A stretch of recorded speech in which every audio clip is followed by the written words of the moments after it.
A ver, imaginemos por un momento la siguiente escena. La civilización, tal y como la conocemos, está colapsando. Ujú. Las instituciones más sagradas, la identidad misma de la sociedad, pues todo ha sido profanado. Hay una persecución letal y el tejido social se desmorona por completo. Una pesadilla, vamos. Totalmente.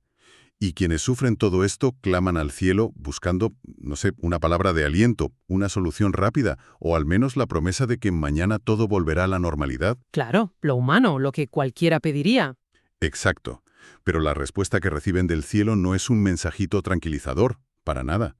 Reciben una visión llena de tormentas cósmicas, ángeles colosales, unas matemáticas temporales que son casi incomprensibles, y encima, la afirmación de que las cosas van a empeorar muchísimo más antes de mejorar. Que a primera vista, claro, parece un mensaje diseñado para generar terror, no esperanza. Justo. Y sin embargo, esa es la paradoja sublime de la literatura apocalíptica antigua. No funciona como una especie de bola de cristal para adivinar el futuro, sino, a ver, más bien como un manual de resistencia extrema para el presente. Un manual de supervivencia. Eso es. Presenta el escenario más oscuro que puedas concebir, precisamente para demostrar que la soberanía divina abarca incluso el caos más absoluto. Pues bienvenidos a una nueva inversión analítica. ¿Qué tal? Estoy encantado de arrancar el espacio de hoy porque el objetivo que tenemos es adentrarnos en uno de los textos más crípticos y a la vez más profundamente consoladores de la antigüedad. Hablamos del capítulo 12 del libro de Daniel, siguiendo la Biblia de las Américas. Un texto fascinante. Es un pasaje que aborda el temidísimo tiempo del fin, y nuestra misión hoy es ofrecer un análisis teológico profundo. Queremos ir bastante más allá de la superficie, ¿verdad? Sí, sí, es un viaje súper necesario. Sobre todo, pienso en estudiantes de teología o mentes muy curiosas que buscan comprender la mecánica real detrás del texto. O sea, hay que entender cómo funcionaba la cabeza de los autores y de los lectores del mundo antiguo cuando se enfrentaban a una crisis. Por eso hoy vamos a reflexionar sobre la esperanza, sobre la justicia divina, y vamos a analizar la arquitectura de estas visiones proféticas. Y algo que me parece crucial, vamos a desmontar esas referencias temporales extrañísimas. Las famosas fechas, sí. Eso, para entender por qué esos números tan exactos funcionaban realmente como un ancla psicológico. Además, sacaremos lecciones para la aplicación pastoral en el contexto de hoy. Porque bueno, por muchos siglos que nos separen del texto original, la necesidad humana de encontrar sentido en medio de la desgracia es idéntica. Es una constante. Y a ver, para comprender cómo este capítulo logra de hecho articular ese consuelo, tenemos que fijarnos en su punto de partida, porque la visión no empieza describiendo el desastre. No. Empieza con la irrupción de una entidad celestial súper específica, justo en el momento de mayor vulnerabilidad histórica. Vale, vamos a desgranar esto. Porque el texto arranca con un anuncio espectacular. Dice literalmente que en aquel tiempo se levantará Miguel, el gran príncipe que vela sobre los hijos de tu pueblo. O sea, funciona casi como un abogado defensor a escala cósmica, ¿no? Totalmente. Un guerrero supremo que interviene justo cuando a los humanos ya no les quedan fuerzas. Pero bueno, acto seguido, el autor te suelta un jarro de agua fría. No suaviza el golpe para nada. ¿Qué va? Anuncia un tiempo de angustia cual nunca hubo desde que existen las naciones. Y aquí, fíjate, yo creo que hay que hacer una pausa teológica obligatoria porque se genera una tensión tremenda. Ujú. Por un lado te describen la peor crisis de la historia, y por otro te hablan en la misma frase de la liberación de los inscritos en el libro, de una resurrección de los muertos, y de que, cito, los entendidos brillarán como el resplandor del firmamento. A ver, ¿cómo reconciliamos un texto que promete el brillo de las estrellas con la peor angustia imaginable? Es una disonancia cognitiva brutal. Lo fascinante aquí es cómo opera la teodicea dentro de este marco literario. Y para quienes profundizan en teología, la teodicea es, básicamente, el esfuerzo por justificar que Dios es justo y bueno frente a la realidad innegable de que el mal existe. Claro, el gran dilema. Exacto. En el pensamiento apocalíptico judío, la esperanza extrema nunca es una esperanza ingenua. Siempre, siempre se sitúa en el epicentro de la desesperación más absoluta. O sea, no se ignora el dolor, se asume con todas sus consecuencias. Y ahí es donde entra Miguel. Justo. Para entender a Miguel, hay que ir a la visión cósmica del antiguo Oriente Próximo. Esa idea del consejo divino donde cada nación tenía asignado a un ser celestial. Entonces, que el texto diga que Miguel se levanta, significa que esa batalla terrenal que está sufriendo la gente es en realidad el reflejo de un conflicto cósmico enorme. Donde además tienen a la mejor defensa posible de su lado. Eso es. Es decir, que el caos geopolítico que ven a su alrededor no es que Dios los haya abandonado, sino que es el escenario donde se está desplegando una defensa muy superior. Muy buen punto, sí. Y supongo que ese contexto de angustia suprema es lo que da pie al siguiente granito del texto, que es la promesa de la resurrección. Dice que muchos de los que duermen en el polvo de la tierra despertarán, unos para la vida eterna y otros para la ignominia y el desprecio eterno. Un pasaje clave. Sí, porque históricamente este es uno de los primeros textos bíblicos que formula la resurrección individual de una forma tan cristalina. Hasta entonces la visión del más allá en Israel era el Seol, ¿verdad? Sí, el Seol, que era un lugar, digamos, sombrío, indiferenciado, iban todos allí, daba igual si había sido bueno o malo. Claro. Y por eso el matiz histórico aquí es tan importante, porque este texto se consolida durante la terrible persecución del rey seleucida Antíoco IV Epifanes. Hablamos del siglo II a.C., cuando a los judíos se les asesinaba única y exclusivamente por mantener su fe. Madre mía. Si la muerte fuera el final de todo, la teodicea se iría a pique. Parecería que los tiranos ganan y que los justos mueren para nada. Sería absurdo. Claro. Entonces, la innovación teológica monumental de este capítulo 12 de Daniel es declarar que la muerte no tiene la última palabra sobre la justicia. Se establece una vindicación que cruza aún el umbral de la vida física. Y además, fíjate que redefine lo que significa ser justo. Porque la justicia aquí no es ponerse una toga y sentarse en un tribunal a dictar sentencias. No, para nada. El texto dice que brillarán los entendidos y los que guiaron a muchos a la justicia. Que, si no me equivoco, es la palabra sadaká, ¿no? Un estado de rectitud y fidelidad. Exactamente. Y mira, esa es la aplicación pastoral más potente de esta primera parte. En tiempos de crisis muy profunda, la sabiduría no es meterse en un búnker y sobrevivir tú solo, ni aprenderte de memoria datos esotéricos sobre el fin del mundo. ¿Ya ves? La vocación real del que es entendido es súper activa. Y es comunitaria, es guiar a los demás, es mantener a tu comunidad unida en lo correcto, cuando todo a tu alrededor te grita que lo más listo es rendirse o unirte al opresor. Son literalmente faros en medio de la tormenta. Pero bueno, tras pintar todo este fresco cósmico enorme de juicio y salvación, el texto hace una cosa rarísima. A Daniel le dicen que guarde en secreto estas palabras y selle el libro hasta el tiempo del fin. Le clausuran la revelación. Le cierran el grifo, sí. Y le añaden que muchos correrán de aquí para allá y el conocimiento aumentará. O sea, básicamente le dicen al pobre profeta que entender todo esto al 100% es cosa del futuro. Ver que al final del todo habrá justicia divina está fenomenal. Pero para la persona que está siendo torturada hoy, la gran duda existencial no es qué va a pasar, sino cuándo se va a acabar el infierno. Claro, y aquí es donde la cosa se pone realmente interesante. Porque esa urgencia por el cuándo nos mete de lleno en la segunda visión. La del río. Ah, sí, la escenografía es increíble. La coreografía es sobrecogedora. O sea, imaginemos un estelario inmenso. Daniel ve a dos figuras celestiales plantadas en las orillas de un río, que históricamente se suele asociar con el Tigris, el río del exilio. Y en medio, flotando sobre el agua, hay un hombre vestido de lino. Eso pesado teológico es el lino. Total. El lino es la ropa de los sumos sacerdotes. Y el detalle de que esté levitando sobre el agua evoca el control sobre el caos, ¿no? Porque en el mundo antiguo el agua siempre es el abismo indomable. Si conectamos esto con el panorama general de las Escrituras, flotar sobre el abismo te lleva directamente al Génesis, al Espíritu de Dios moviéndose sobre las aguas. O sea, te transmite un mensaje visual de autoridad absoluta, incluso antes de que el personaje abra la boca. Y entonces una de las figuras de la orilla hace la pregunta del millón, la que tiene cualquier lector en la cabeza. ¿Para cuándo será el fin de estas maravillas? Que en idioma de la calle es, a ver, ¿cuándo se acaba este sufrimiento? Claro. Y el hombre de lino levanta las dos manos al cielo y jura por el que vive para siempre. La solemnidad es máxima. Pero ojo a la respuesta.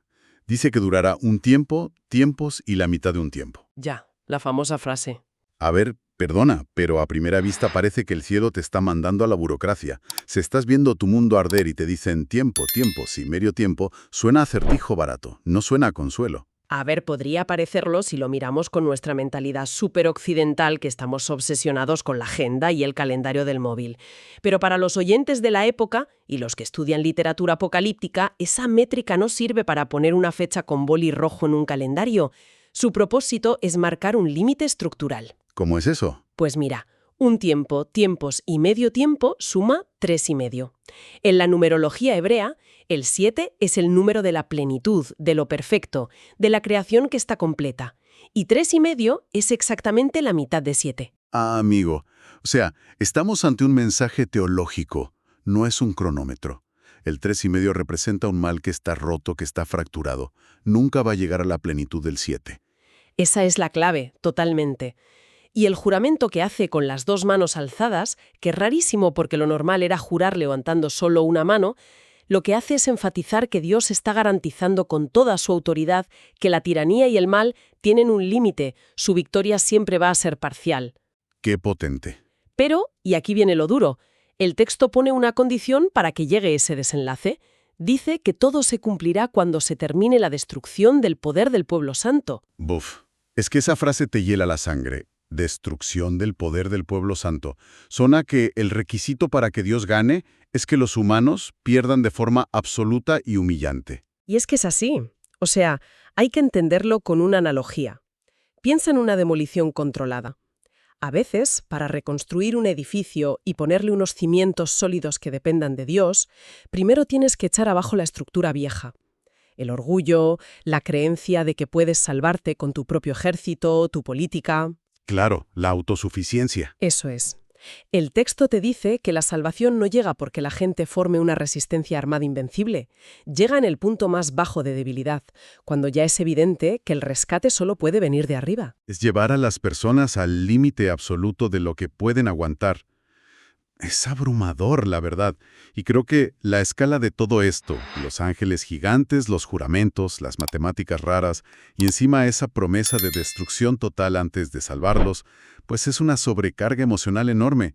Y lo que me parece maravilloso del texto es que reconoce esa saturación, porque el propio Daniel, el gran visionario, se viene abajo. Sí, la reacción de Daniel es lo que aterriza todo este vuelo cósmico en la pura fragilidad nuestra de los humanos. Absolutamente. Daniel lo confiesa sin filtros. Dice, yo oí, pero no pude entender. Y pregunta con una vulnerabilidad que da pena, Señor mío, ¿cuál será el resultado de estas cosas? Entonces, ¿qué significa todo esto? Hay un cambio de tono narrativo que es fascinante. Pasamos de un tribunal cósmico a una charla súper íntima. La voz de Dios ya no truena desde el cielo, sino que le responde casi como un padre. Anda, Daniel, porque estas palabras están cerradas y selladas hasta el tiempo del fin. Como diciéndole que descanse. Claro, es decirle a un tipo brillante que deje de darle vueltas a la ecuación y que simplemente confíe en el que la ha escrito. Esto plantea una pregunta importante respecto a cómo aplicamos este texto a nuestra vida espiritual hoy en día. Porque, a ver, ¿cómo vivimos en ese hueco que hay entre la promesa de Dios y nuestra falta de comprensión actual? Fíjate que a Daniel no le regañan por no entender, pero tampoco le dan un croquis detallado. Le ofrecen otra cosa. Le explican el proceso interior que va a pasar. El texto menciona que muchos serán purificados, emblanquecidos y refinados. Esto es lenguaje de metalurgia pura. O sea, el oro o la plata en la antigüedad solo se purificaban metiéndolos en un fuego brutal para que la escoria subiera y la pudieras quitar.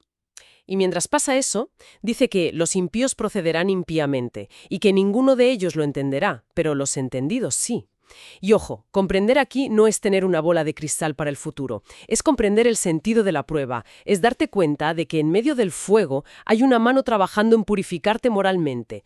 No es que el universo sea un caos castigándote porque sí. Y justo cuando parece que ya, que el tema del calendario se ha acabado, el autor te lanza las cifras más crípticas de todas, que es lo que suele volver locos a los exégetas, claro. Madre mía, las famosas cifras. Habla de 1290 días desde que, cito, el sacrificio perpetuo sea abolido y puesta la abominación de la desolación. Y luego añade una bendición especial. Bienaventurado el que espere y llegue a 1335 días. Tela. A ver, un poco de contexto histórico para los que nos escuchan y estudian esto. Esa abominación de la desolación apunta claramente a Antíoco Epífanes, cuando allá por el año 167 a.C., prohibió los sacrificios judíos y plantó un altar a Zeus en el mismísimo templo de Jerusalén. Hasta sacrificó cerdos, que era la profanación absoluta. Era un intento clarísimo de borrar del mapa la identidad de todo un pueblo. Pero claro, la gran duda, tanto a nivel técnico como pastoral, es por qué pasamos de repente de esos simbólicos 3 años y medio a números tan quirúrgicos como 1290 y 1335. O sea, ¿cómo funciona esta matemática y por qué le daba consuelo a alguien? Pues mira, la mecánica de esos números es una genialidad de cómo adaptaban los calendarios apocalípticos. 3 años y medio, si usas años proféticos de 360 días, te dan 1260 días. Vale, ¿hasta ahí te sigo? Pero el calendario lunar que usaban requería meter un mes intercalar cada cierto tiempo para cuadrar con el Sol. Entonces, si le sumas un mes de 30 días a esos 1260... Te salen los 1290. Exacto. Es su forma de decir 3 años y medio literales y completos, sin saltarse un día. Y el salto a los 1335, pues les suma 45 días más, que a nivel histórico podría cuadrar con el tiempo que pasó entre que los macabeos purificaron el templo y el momento en que les llegó la noticia de que el tirano había muerto. O igual era el tiempo de preparación para una fiesta sagrada. Es decir, que los números reflejan el ritmo real y dolorosísimo de la historia que estaban viviendo. Justo eso. Pero a ver, más allá de jugar a encajar las fechas al milímetro, la función psicológica y pastoral es tremenda. Cuando tú a una persona que está sufriendo bajo un tirano le das un número exacto, el mensaje que le estás mandando es que el dictador no controla el tiempo. Dios lleva la cuenta exacta de los días que sufre su pueblo. El mal está auditado. El mal está auditado. Fíjate qué manera tan brillante de resumirlo. Y ese conteo desemboca en el cierre del capítulo que a mí me parece uno de los finales más tiernos de toda la Biblia. Después de ver imperios cayendo, monstruos gigantes, la última frase que le dicen al anciano profeta es facilísima. Mas tú, sigue hasta el fin, descansarás y te levantarás para recibir tu heredad al fin de los días. Es que, tras todo el frenesí de guerras y bestias, la promesa final es sencillamente el descanso. Y fíjate en la palabra heredad. En el antiguo Israel, tener una heredad era tener tu trozo de tierra, lo que te garantizaba comer y pertenecer a la comunidad. Era la vida, vamos. Claro. Entonces, al prometerle una heredad al fin de los días, el texto coge esa seguridad física de tener tierras y la convierte en una seguridad eterna. Te garantiza que el esfuerzo de los que han sido fieles se va a recompensar para siempre. Bueno, hemos hecho un viaje de una densidad teológica importante. Empezamos viendo a Miguel como un escudo cósmico ante la mayor crisis, dejando claro que la resurrección es la victoria final de la justicia sobre la muerte. Luego nos fuimos al río, viendo a ese hombre de lino jurando con las manos en alto que el mal es algo temporal, un tiempo roto a la mitad. Para, finalmente, desgranar que esos 1335 días no son un código secreto para predecir el fin del mundo. Son la prueba de que el cielo cuenta nuestras lágrimas y nos asegura un descanso que nadie nos puede quitar.